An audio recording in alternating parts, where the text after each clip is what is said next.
E aí, pessoal, tudo bem? Essa semana eu publiquei bastante sobre demografia, que basicamente é o estudo da pirâmide etária e das pessoas, do número de habitantes que tem na cidade.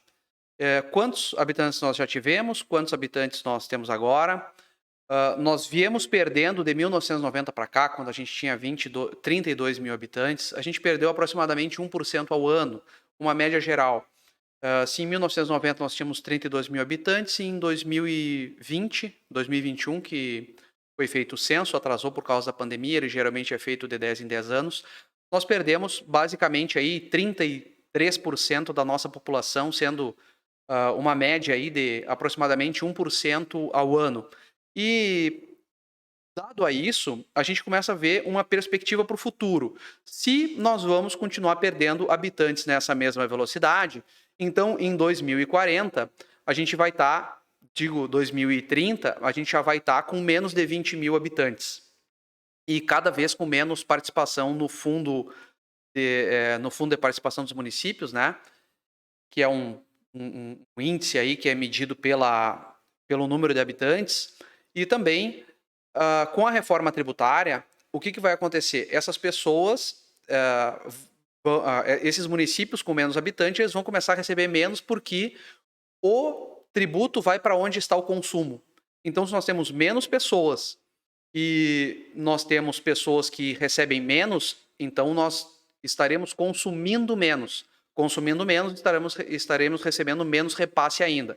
Então, para uma visão de futuro, até hoje eu não conheci nenhuma política de longo prazo, tanto no governo dos progressistas quanto no governo dos trabalhistas. E é isso que eu queria abordar com vocês. Saiu há pouco a questão da pirâmide etária. E eu vou aqui dar uma olhadinha na pirâmide etária. Deixa eu abrir aqui.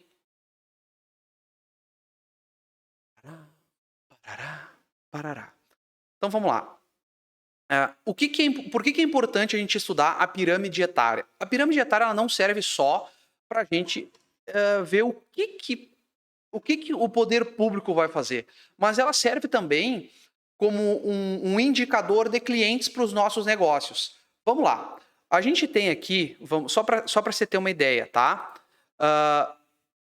De 0 a 4 anos, nós temos aproximadamente 1.200 pessoas. Diz aqui homens 577, mulheres 580, então vamos arredondar para cima ali, de 0 a 4 anos, nós temos aproximadamente 1.200 pessoas em São Cepé. Então, olha só, eu tenho 1.200 pessoas de 0 a 4 anos. Então, será que vai valer a pena eu comprar produtos para minha loja para vender para crianças, roupas, etc., sendo que eu só tenho 1.200 clientes para vender em São Cepé? Então, tu pode começar a ter esses indicadores para te saber se teu negócio pode ou não dar certo. Digamos que tu queira ali vender produtos infantis, tá? Então, tu tem de 0 a 4 anos 1.200, de 5 a 9 anos tu tem mais 1.200 também, deu 592 homens, 543 mulheres. Então a gente vai ter em torno de 2.500 pessoas no máximo entre 0 e 10 anos de idade. Isso pode servir para eu fazer uma política pública na educação, por exemplo, quais as crianças que vão ingressar na pré-escola com 5 anos de idade? Quais as crianças em fase de alfabetização? Então, será que vale a pena eu construir uma nova escola? Pode não valer a pena, pode não ter gente, vai vir uma verba aí de 2 milhões de reais para construir uma nova escola. Tá, mas depois eu vou ter que manter isso, eu não tenho nem crianças lá, será que vale a pena eu receber esse recurso, eu investir aí? Né? Ou eu vou criar um elefante branco, vou chegar, vou botar lá tá aqui esse baita prédio aqui e não tem ninguém lá. E aí eu vou ter que manter aquele prédio, a manutenção, etc. Então chegou um presente de Troia para a administração pública. Então a gente consegue observar que pessoas de 10 a 14 anos já são em torno também de 557 homens, 555 mulheres. Então a gente chega ali numa população de 3.200, 13.500 habitantes de 0 a 14 anos. Isso aí basicamente dá o número de pessoas que vão estar ou vão ingressar no ensino fundamental em São Cepé. Então a gente vai poder, com certeza, dizer o seguinte, que se nós tivermos menos escolas, a gente pode distribuir melhor os professores para atender melhor os alunos. Então, com base na demografia, a gente consegue já fazer uma política de educação de longo prazo, médio e longo prazo, né? Porque a curto prazo isso não muda, isso não vai mudar. E aí a gente vai chegar na parte crítica, que é as pessoas de 15 anos, né? De 15 a 19, vai aqui mais ou menos de 5 em 5 anos, né? De 15 a 19, de 20 a 24, de 25 a 29, de 30 a 34, 35 a 39, a gente vai chegar ali até os 54 anos, assim. Então, nós não temos muitas pessoas. A nossa pirâmide ela já não é mais uma pirâmide. Essa parte de jovens, ela já está bem menor do que a parte de idosos. Idosos acima de 60, 65 anos, aqui a gente vai considerar que essas pessoas elas não estão mais em idade produtiva. Ou elas já estão aposentadas, ou elas diminuíram muito o ritmo, elas também não vão fazer muitos investimentos, mas elas vão demandar muito por saúde. Então, a demanda por saúde ela vai ser muito grande em São Cepé, porque a nossa população está envelhecendo. E também o nosso número de pessoas ocupadas está em 4 mil pessoas. Então, olha só, são 4 mil pessoas trabalhando para manter abaixo de 15 anos e acima de 65 anos por aí. Tá? Então, olha, temos poucas pessoas produzindo e muitas pessoas que vão passar a depender do governo. Ah, mas essas pessoas são aposentadas, elas trabalharam muito tempo, elas têm direito, não estou contestando nada, é direito sim, sou a favor da Previdência Social, a gente tem que ter uma política de Previdência Social, qualquer país desenvolvido tem, isso aí não existe, é direito e eu não estou discutindo. O que eu estou dizendo é, temos que ter mais pessoas em idade produtiva. E como que a gente vai solucionar esse problema do fluxo migratório de dentro para fora da São Cepé? Porque as pessoas elas estão saindo, elas continuarão saindo, então os nossos problemas vão aumentar. Como nós fazemos para que essas pessoas voltem? Bom, olha só para ver como a construção civil é algo complicado em São Cepé. Digamos que uma pessoa vá comprar a sua casa ali, a sua primeira casa, entre os 25 e os 35 anos. Né? Então, nós temos aqui aproximadamente 1.500 pessoas. Na faixa de 25 a 35 anos, nós temos 1.500 pessoas. Digamos que um casal vai comprar uma casa, então a gente já tem ali em torno de 700 pessoas. Quantas casas já tem construídas e já estão no mercado? Então, a primeira casa, geralmente que a pessoa compra é menor, a pessoa compra uma casa menor, depois, talvez lá pelos 45 anos, 40, 45, ela vai comprar uma casa maior, ou vai aumentar a sua casa porque teve mais filhos, etc.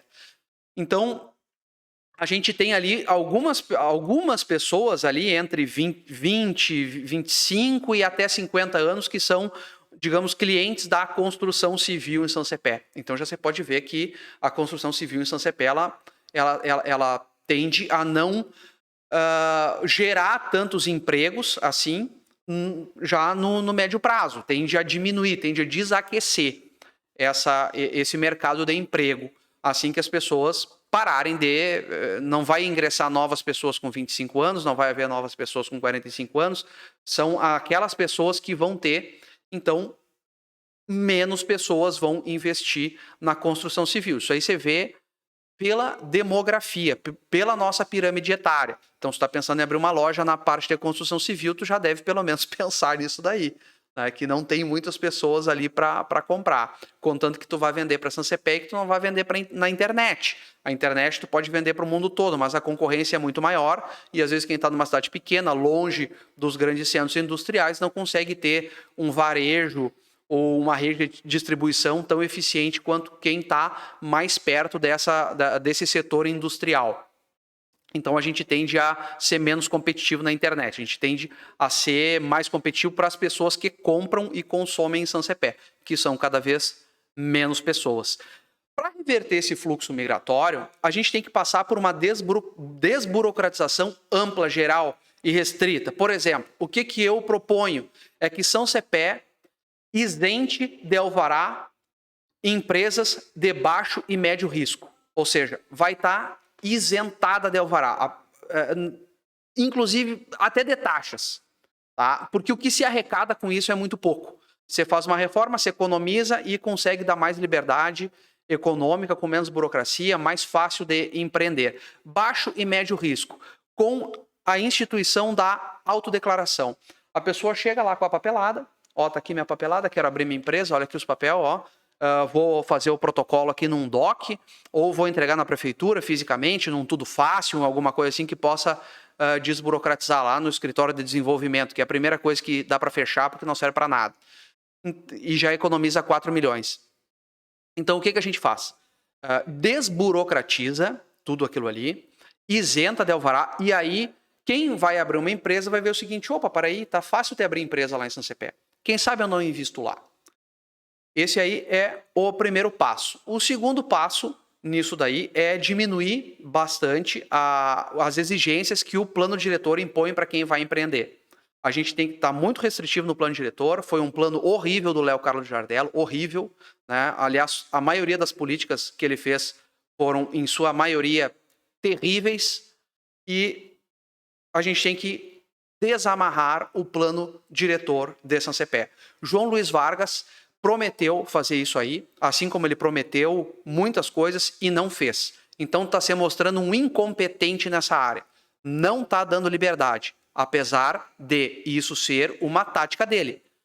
Quanto mais poder ele tem na caneta, menos liberdade ele dá. Porque se ele pode liberar através da caneta, por que ele vai liberar através de lei?